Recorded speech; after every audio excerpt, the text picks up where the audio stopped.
of Job, chapter 34.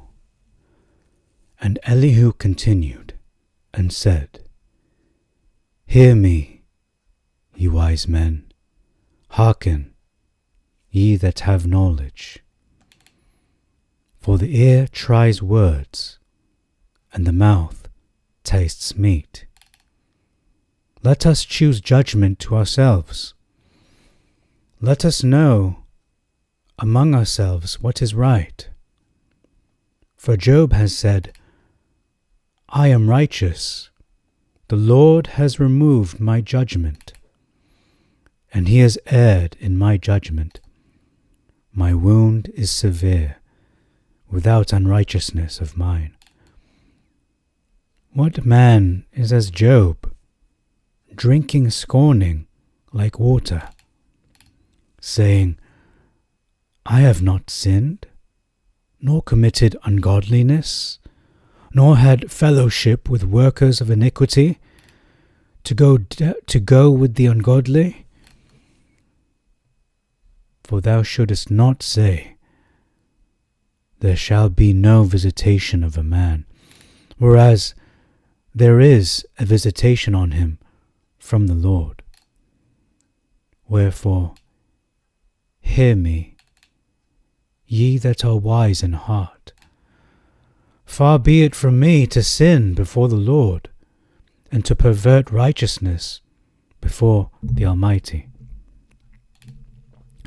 Yea, he renders to a man accordingly as each of them does, and in a man's path he will find him.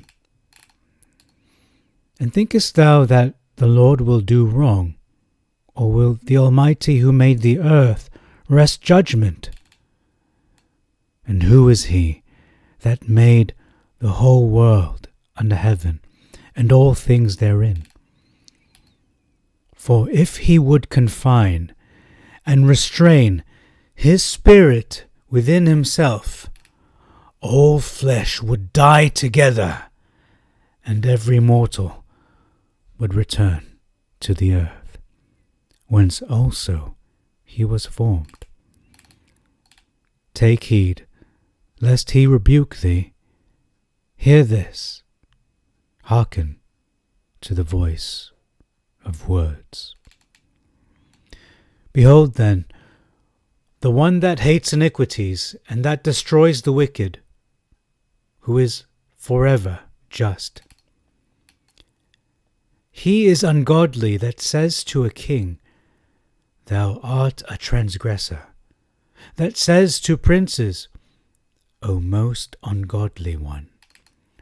Such a one as would not reverence the face of an honourable man, neither knows how to give honour to the great, so as that their persons should be respected. But it shall turn out vanity to them, to cry and beseech a man, for they dealt unlawfully, the poor being turned aside from their right. For he surveys the works of men, and nothing of what they do has escaped him. Neither shall there be a place for the workers of iniquity to hide themselves. For he will not lay upon a man more than right.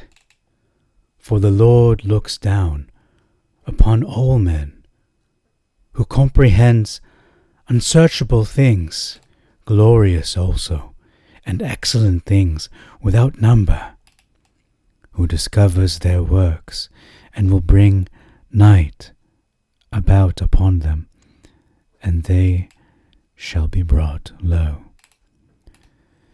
And he quite destroys the ungodly, for they are seen before him, because they turned aside from the law of God, and did not regard his ordinances, so as to bring before him the cry of the needy. For he will hear the cry of the poor, and he will give quiet.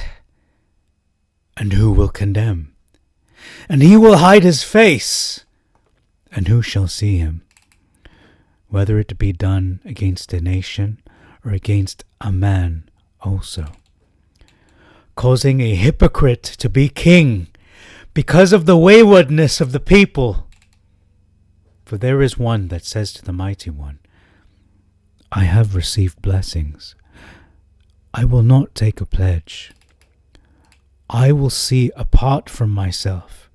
Do thou show me if I have done unrighteousness. I will not do so any more. Will he take vengeance for it on thee? Whereas thou wilt put it far from thee. For thou shalt choose, and not I.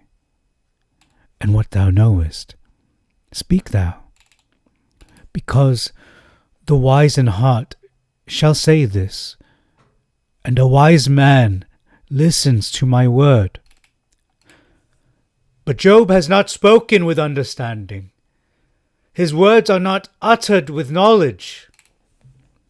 Howbeit, do thou learn, Job. No longer make answer as the foolish, that we add not to our sins. For iniquity will be reckoned against us, if we speak many words before the Lord.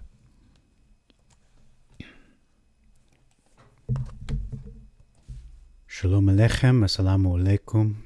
Welcome to Job chapter 34. Just a warning before I start the commentary in this video. I might be raising my voice just a little louder than you're used to hearing due to the content of this, of what was discovered in this chapter. So you've been warned. So Job chapter 34 contains 37 verses, and this is a classic example, Job 34, of why I've dreaded covering this book and why it has taken so long to get through this book. It has required a lot of meditation, a lot of introspection, a lot of prayer, and just respecting the text, because it is not like any other book in the scriptures, because it is presented very much, in my opinion, like a court case. And so it has to be carefully inspected to the finest degree. So let's start, because we have a lot of content for this chapter. Beginning in verse 4, there's actually a typo there. Good thing I caught that during the narrative portion. Verse 5, removed the meaning. I have not had a procedural judgment. Okay. So removed, this word, where it says, I am righteous, the Lord has removed my judgment. It's more of a, not that he hasn't given him, he's not saying that Elohim has taken away my judgment, that, I've been condemned as guilty before a trial. What he's saying is, I have not had a procedural judgment, because he hasn't had the audience of Elohim yet. That's what he's trying to say. Whereas the Masoretic is a repeat of Job 27 verse 2, that he's taken away my judgment. So that's my opinion, that's what it means. Verse 6, our first significant, perhaps big difference, he has erred in my judgment, versus should I lie? Should I tell a lie or deceive against my right, against my case? Or it can also mean privilege or sentence. My wound is severe without unrighteousness of mine. That's verse 6. Verse 7, scorning. Now this is an interesting word, because Job seems to be drinking up mockery and ridicule of the three friends, and perhaps an audience if there is a crowd watching and listening in. He's drinking up mockery much like water, or perhaps more accurately rendered, Job does go on stammering speeches. Let's face it, that's what most of this book is. It's a lot of monologue. And he's also hearing the stammering speeches of his friends as well. So he's drinking up these words and doling them out too. So Job has become the target of mockery of his friends. That's perhaps what it means. He's drinking up the scorning. He's taking on all this scorn from his friends. He's become the target of mockery. I don't believe that Job has mocked and ridiculed Elohim. Otherwise, he would be guilty. It would not be right to say Job is blameless. Elohim cannot call him blameless if he's indeed mocking. Or perhaps he was blameless and now he is mocking, so therefore he's guilty of mocking. After the fact, perhaps.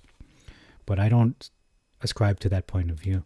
Verse 8, a huge difference and a massive difference. I have not sinned, nor committed ungodliness, nor had fellowship with workers of iniquity to go with the ungodly. So that is what Elihu is stating. This is what Job said, that he's not sinned or committed ungodliness, etc. Verses, now this is where it gets emotional here. Because Job to me is like a friend that I know. And Elihu is accusing him. He's saying this is what Job did. He goes in company with the workers of iniquity. He keeps company with sinners, and he walks with wicked men. So Elihu in the Septuagint, he's referring to the verbal statements that Job has said in the forms of the stammerings he's referring to. Non-stop speeches, they're more like Shakespearean monologues in a lot of ways compared to a lot of other books. On the other hand, the Masoretic, we have Elihu making serious accusations against Job. Again, that he keeps company with sinners and the wicked. That is just flat out, it's a lie. It's a flat out lie. Verse 9, a huge, massive difference.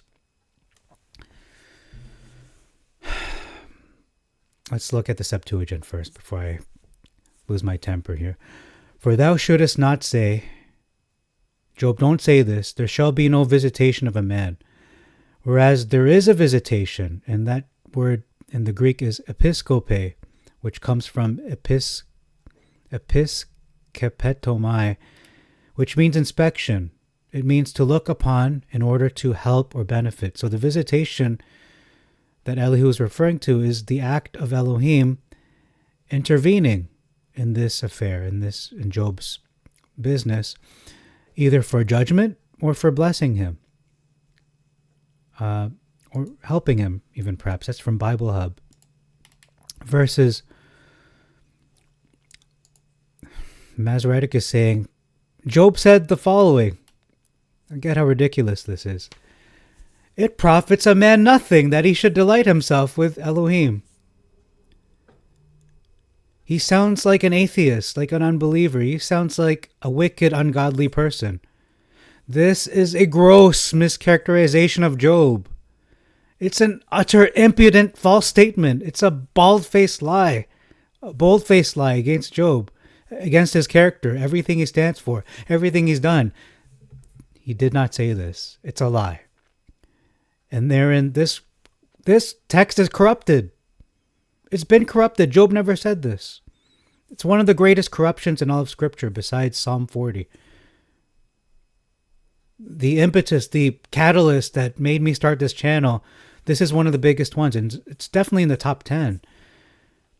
Because Job is listed as one of the most righteous men ever lived. Job, Daniel, and Noah. And then you're saying this is what he said? That it profits a man nothing, that he should delight himself with God? Are you kidding me? Are you seriously kidding me right now? Thank the Lord that the Septuagint exists. It says, you should not say this, Job, that God will not intervene, that he will not examine you. He will not visit you. Specifically inspect you in terms of what you're going through. He is going to intervene. He will. Just not on your timing. He doesn't say that, but it's filling in the blank. So That's verse 9. A huge, massive, I'm going to say cataclysmic difference personally. Because Job is like a close friend of mine. I'm not gonna just stand by idly and say nothing. When you assassinate this man's character, a righteous man, beloved of Elohim, blameless, he calls him blameless and upright, and then you're gonna slander this man, breaking the 8th commandment, do not bear false witness against your neighbor, against this great man, Job. Verse 10, significant difference, big difference. Far be it from me to sin before the Lord and to pervert righteousness before the Almighty. So Elihu is saying, he's referring to himself, I'm not going to speak falsely. I'm going to maintain my integrity. And like Job's 3 friends, perhaps he's not contrasting himself with Job himself. He's contrasting himself with the 3 friends, in my opinion. Versus the Masoretic saying, far be it from Elohim that he should do wickedness, and from Shaddai that he should commit iniquity. So Elihu is stating the obvious. Okay, it's not that deep at all, actually. In the Masoretic, anyone can say that. Anyone who believes has an inkling of a belief in God. Verse 11, yea, he renders to a man accordingly as each of them does. And in a man's path he will find him. Talking about Elohim will find man, or perhaps man will find the judgment of Elohim. Okay, verse 12. And thinkest thou that the Lord will do wrong? Or will the Almighty who made the earth twist judgment? It's actually rest, but it means twist judgment. Verses, yea, surely Elohim will not do wickedly, neither will Shaddai pervert judgment. So we have a question, rhetorical question, versus a statement. Verse 14, another huge difference, perhaps a massive difference. It says, and this is pretty much the title of this video, that Elohim is the force described in Star Wars. God is the force. Hashem is the force. Adonai is the force. For if he would confine, this is one of the greatest secrets, I think, in all of existence, in life and the way life works. For if he, talking about Elohim, would confine and restrain what? What is he confining? His own spirit with himself. Versus if he set his heart upon man, if he gather unto himself his spirit and his breath. So this is talking about, in the Septuagint, the Elohim of Israel withholding his own life force, the life-giving force. You know, life is not automatic. Everything requires God's active involvement. He even says in the Psalms, coming up later, that I formed you in the womb. He didn't just create an automated process and he's not involved and he's an absentee landlord. No. The Masoretic text, on the other hand, says, contradicts this. It refers to man's spirit and breath. So life is automatic. God is not involved. That's what the Masoretic is saying. If he, talking about Elohim, set his heart upon man, if he gather unto himself his spirit and his breath, man's spirit and his breath, what happens? Verse 15, according to the Septuagint, all flesh would die together, all living beings, even the plants, and every mortal would return to the earth. Actually, flesh is not plants, is it? That's living creatures. Every mortal would return to the earth, whence also he was formed. That was omitted. Verses, all flesh shall perish together, and man shall turn again unto dust. So man will turn again to dust because Elohim is taking man's spirit and his breath from him. But not so. According to the Septuagint, if Elohim confines and restrains his life-giving spirit, his force, the life force that is inherent in him, he is the light, he is the life. If Adonai restricts that and just confines it, separates it from all creation, specifically the living creatures, including mankind, we would all cease to exist. That's what it means. I want to hammer that point home. Hold on a sec. All right, continuing on. Part of the interruption there.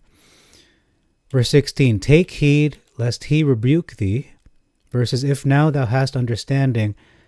So Elihu is warning Job. He's warning Job. Take heed.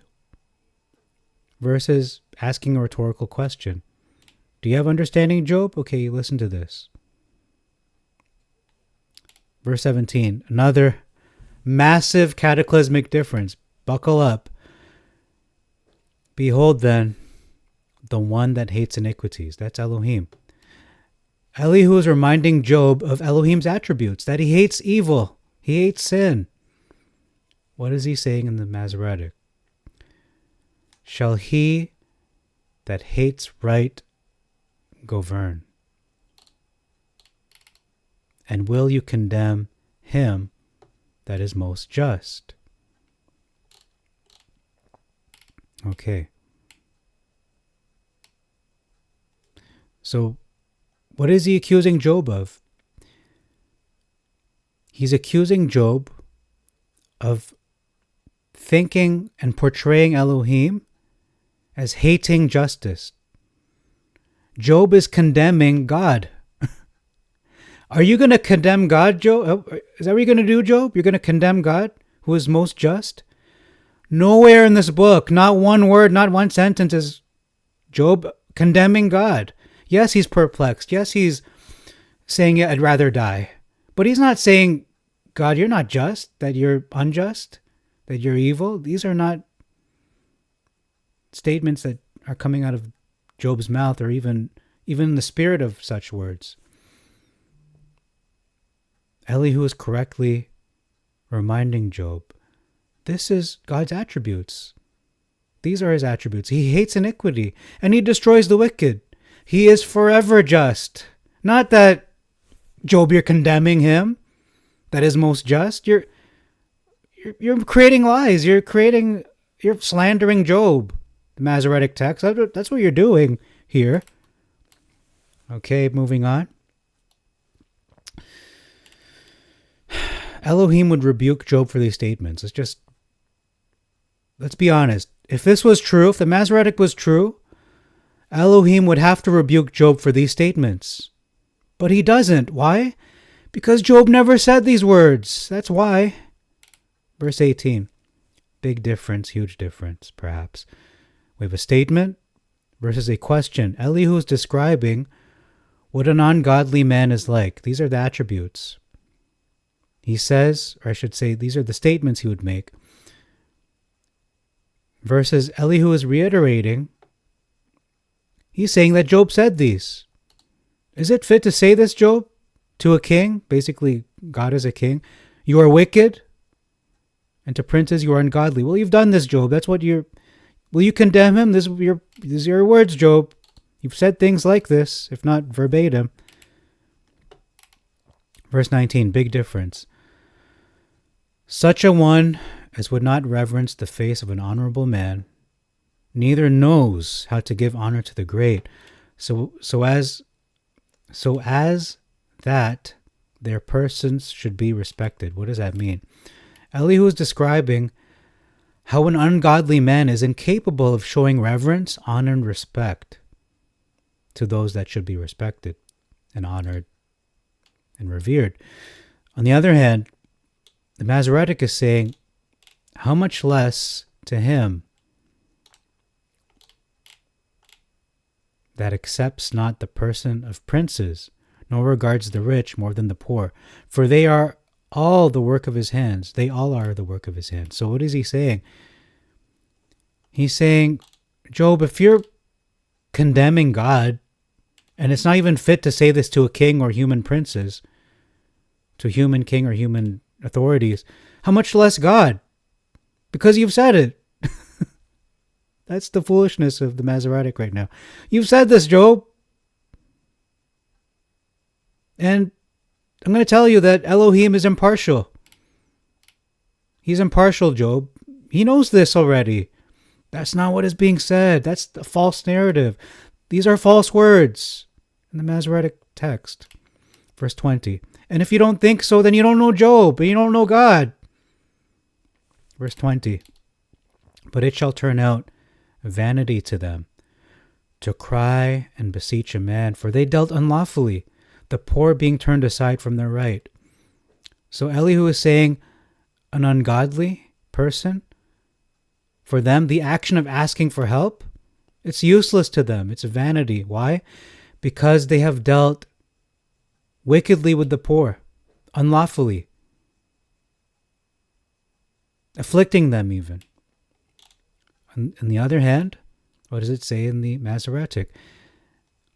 In a moment shall they die.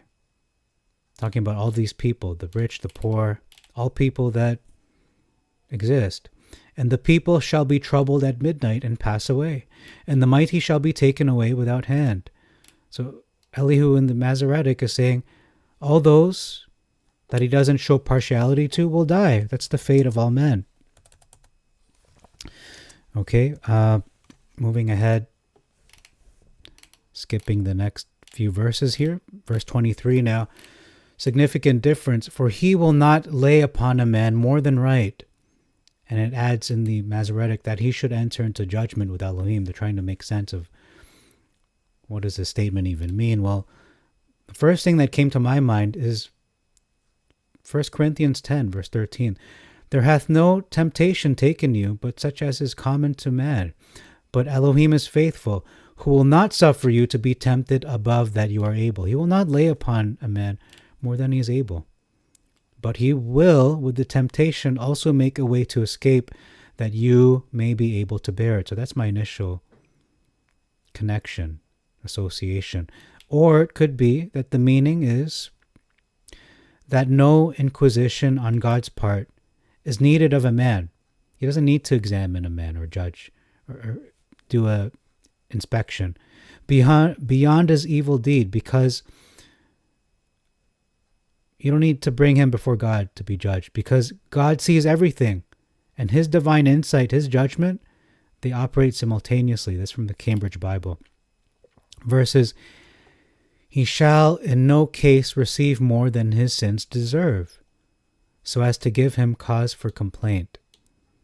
So man will not receive more than his sins deserve because he's going to have a reason to complain now. But I lean towards the Septuagint, obviously, because he's saying that Elohim is fair. He doesn't give a man more than he should be given in terms of burdens, temptations. He's not going to do that. He's a fair Elohim.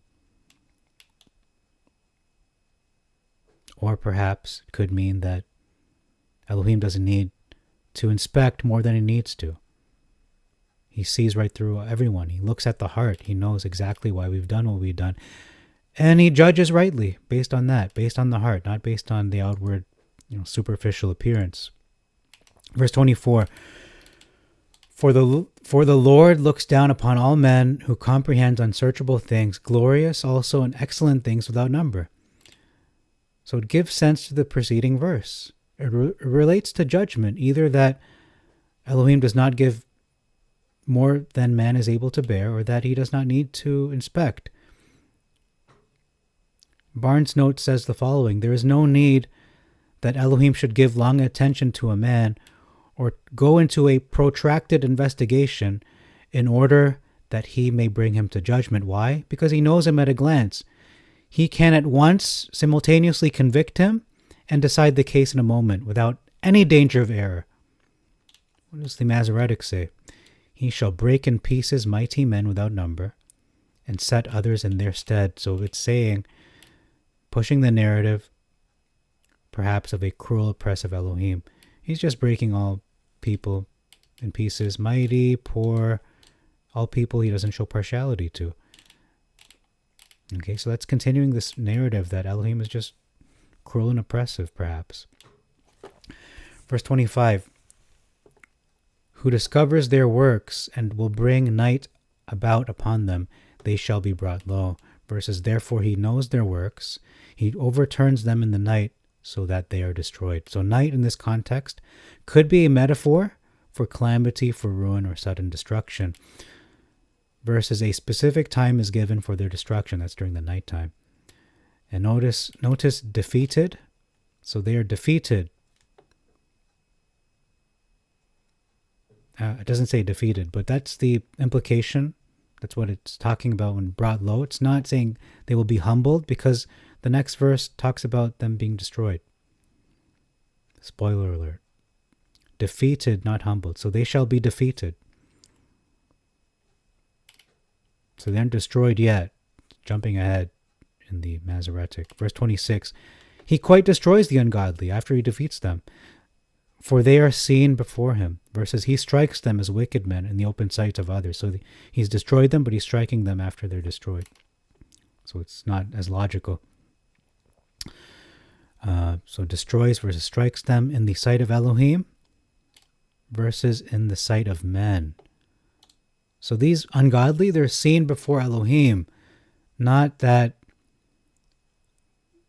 he's destroying them in the sight of men. Like he has to prove something.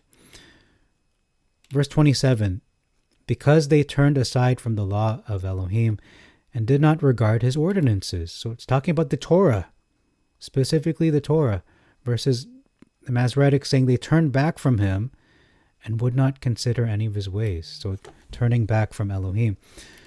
Verse 28, it all connects back to verse 20, the affliction of the poor caused by the ungodly wicked men. So there seems to be a topic shift change here. So let's go back to verse 20 just to see what we're talking about here. What I'm talking about says, but it shall turn out vanity to them to cry and beseech a man, for they dealt unlawfully with the poor. Why? The poor being turned aside from their right. They've been denied their right. They've been afflicted, so as to bring before him the cry of the needy. So there's a cry of the needy, and he will hear the cry of the poor. Just continuing where he left off from verse 20. Verse 29, and he will give quiet, and who will condemn? He will hide his face, who shall see him, whether it be done against a nation or a man also. So the focus on condemning. I should say not the focus, but saying condemn. Who's going to condemn Elohim for doing this versus who's going to make trouble. And this could mean condemn or act wickedly. Verse 30, significant difference, perhaps a big one. It says, causing a hypocrite to be king because of the waywardness of the people, versus the hypocrite reign not, lest the people be ensnared. So in other words, the people have gone astray before Elohim, so therefore he gives them a hypocrite as a ruler. That happens. It also works the other way. It's like a vicious cycle. A hypocrite can be a ruler and lead the people astray, but typically what happens is a country, a nation will get the ruler they deserve. If they're doing wickedly, they get a wicked, hypocritical ruler. If they're living righteously and their heart is towards Elohim, they're going to get a righteous ruler. Versus Elohim preventing a hypocrite from ruling so that the people are not trapped by this ruler. Verse 31, for there is one, perhaps a king, could be referring to that says to the mighty one, I have received blessings. I will not take a pledge from the poor. And that's all. These brackets, that's my opinion. I believe the king would be referring to, I'm not going to take something from the poor, like a pledge that they owe me something. Versus, surely it is meet to be said unto Elohim, I have borne chastisement, I will not offend any more. So, offend, it's important to clarify what this means. It's not, I'm not going to insult or hurt someone's feelings. It means I'm not going to sin or cause others to sin anymore. That's what it means scripturally. It can mean other things as well, but we'll just leave it at that for the purpose of this chapter. Septuagint is saying, in other words, I have received blessing or chastisement. Could be referring to a righteous king. And he could be saying the following: I will not take a pledge from the poor, meaning I will not exploit the poor or afflict them. That's what a righteous ruler will do and say. The Masoretic, on the other hand, Elihu is suggesting a proper course of action, that Job should tell Elohim that I have been punished and I will not sin anymore. So, Job, please confess the following. It is fitting for you to say to Elohim, you have been chastised and you will not sin any longer.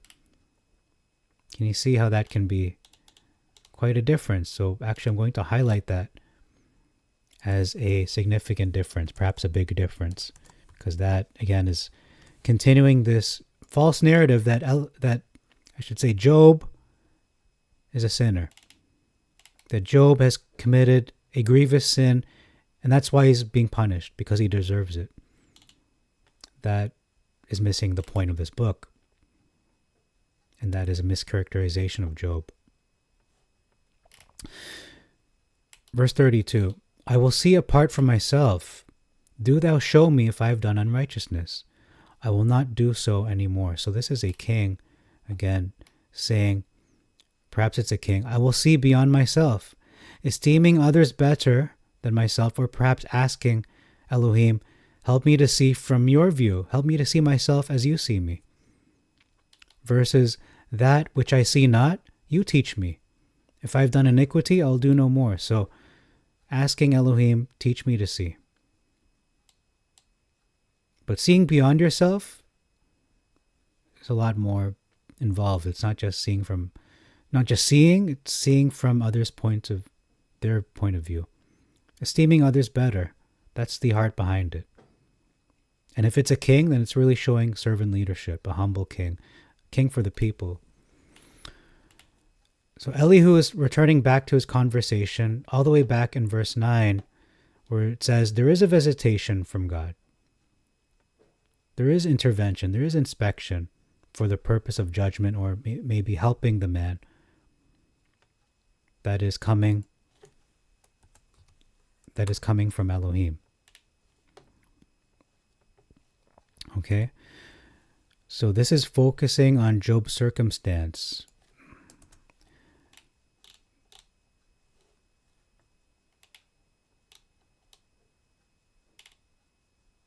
This verse 32. So Elihu's returning back to that conversation.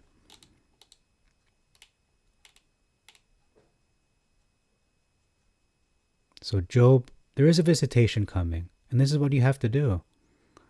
See apart from yourself. Ask, show me if I have done unrighteousness, and I will not do so anymore. So he's not saying, Job, you've sinned. He's saying, maybe you did, maybe there is something there, but you ask Elohim. You ask him. You ask him. Verse 33, will he take vengeance for it on you, whereas thou wilt put it far from you? For you shall choose, and not I, and what you know, you speak. That's quite loaded and heavy. So recompense, vengeance, comes from the Hebrew shalom. It can also mean complete, perform, make an end of, and restore. So let's look at the Masoretic before we move on. Should it be according to thy mind, he will recompense it, whether you refuse, whether you choose, and not I. Therefore you speak what you know. What is this? What does all this mean? Septuagint is basically saying, will Elohim restore you, Job? Whereas you want to put it, could be judgment, could be his wounds, far away.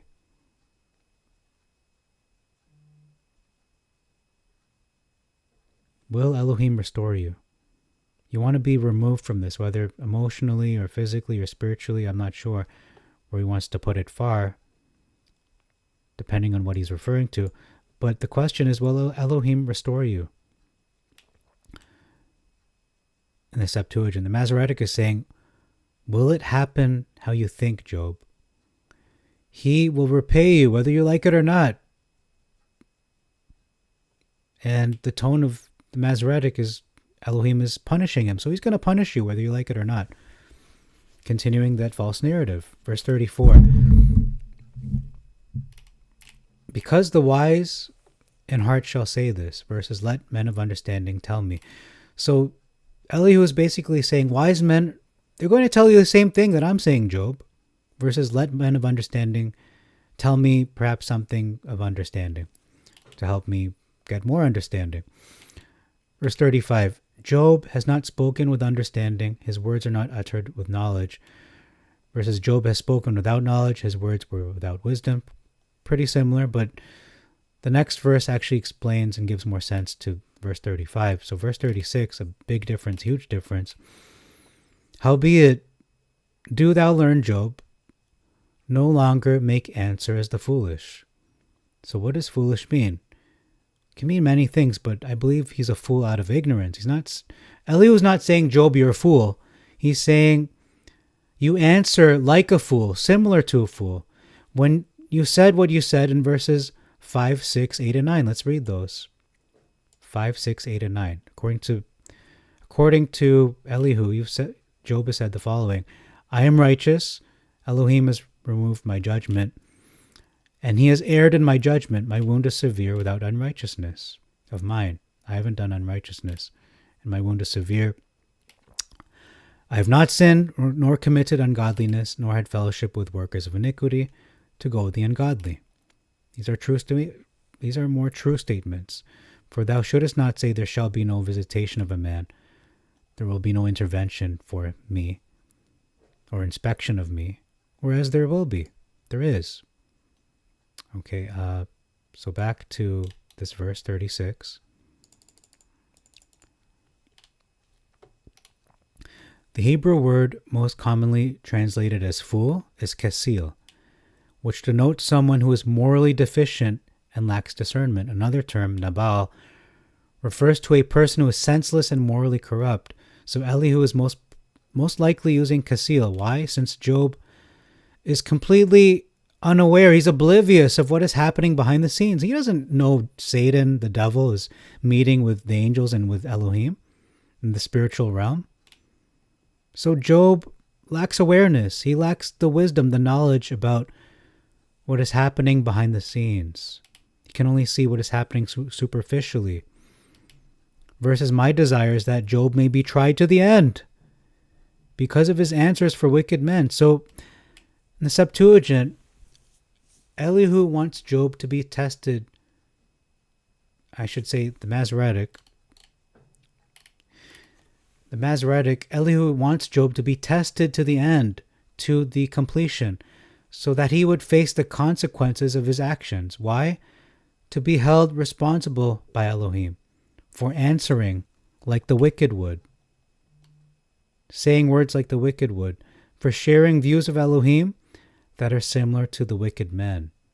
Now, some commentaries say Elihu wants this to happen so that he would learn, to bring him closer to Elohim. But when we read this narrative, that's quite a reach. Verse 37, our last verse. We finish on a huge difference, a massive difference. So don't answer Job like the foolish. You don't know what's going on, Job. And I'm warning you. It's a warning. We add not to our sins. That's why. For iniquity will be reckoned against us if we speak many words before the Lord. What is he saying? So it's us versus he. So he's including himself with Job. This is more of a warning to Job. The warning is, Job, let us not sin. He's not saying Job sinned. He's saying, Job, I'm warning you, you're close to sinning with your words if you continue speaking along the lines of what you said earlier in verses 5, 6, 8, and 9. The Masoretic, however, is a scathing accusation of Job. Let's read it. Job may be tried to the end because of his answers for wicked men, for he adds rebellion to his sin. Job is adding rebellion to his sin. Job, you've sinned, but you're adding rebellion to it, and you're clapping your hands among us and multiplying your words against Elohim.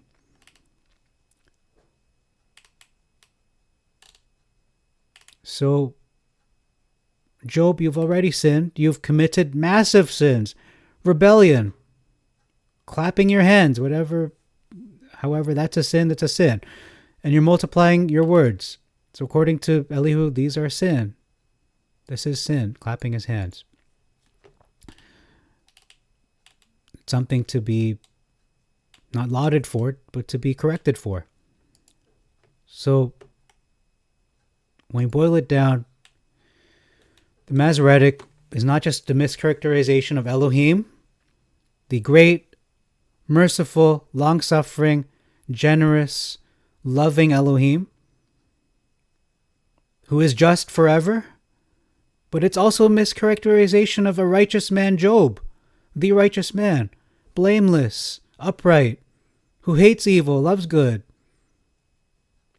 who takes care of the poor. He goes above and beyond to keep the Torah. But this is also a mischaracterization of Elihu, who's actually compassionate. He's looking out for Job. He's not accusing Job and condemning Job. But that's exactly what the Masoretic text has done. So thank you very much for your time.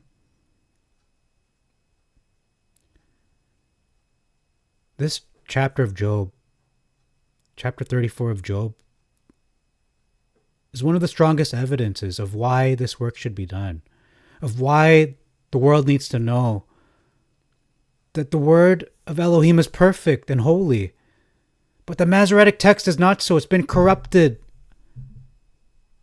It's been tremendously corrupted, massively corrupted, specifically in this book and more so in this chapter than most other chapters. It's going to be hard for me to do a summary video, not include all of this. With that, I thank you very much for your time. If you could do me the favor of liking this video so other people can know about this truth and give glory and honor to Elohim and not think of Job and Elohim and Elihu as how the Masoretic is portraying them. Please subscribe to this channel. We'll get the algorithm working and let this truth be known, that the word of Elohim will not be prevented, won't be limited, won't be confined. It should spread out. Just like Elohim does not confine his own spirit so that we would all cease to exist, but he freely gives his spirit. He freely gives his life and his life force, and freely would let the truth conquer all. For the truth will prevail and the lies will be put down.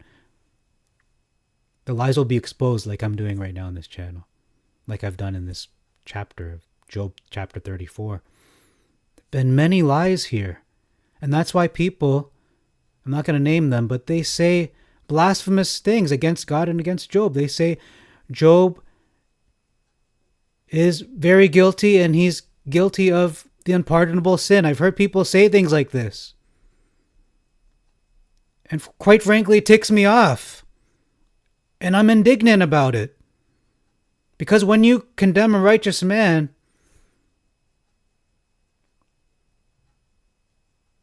then you could say God is devoid of judgment. But we know he's not. That's, God forbid that he should be devoid of judgment, that he should judge wickedly. He is a perfect judge and judges above and beyond righteous, any righteous judge. He's the most righteous. His righteousness and his judgment is mind-blowing. So that's all for this chapter. Thank you very much for your time. So please like, please subscribe, hit the notification bell on your way out, and please share this video with your friends. I know it's a little... It's not how I usually speak in my videos, but this is how passionate I am for not just this word, but for Elohim, because he is the only thing that matters. We won't even exist without him. He's the only thing that is forever. He's the only thing who's good. Elohim is only good. We're only good because of him. So that's all I have to say. I'm going to close out this video now. I'm going to close with the Shalom Aleichem, Assalamu Alaikum, Irini Mazisu, Pax Vobiscum. May peace be unto you. And Maranatha, may the Lord come. Amen.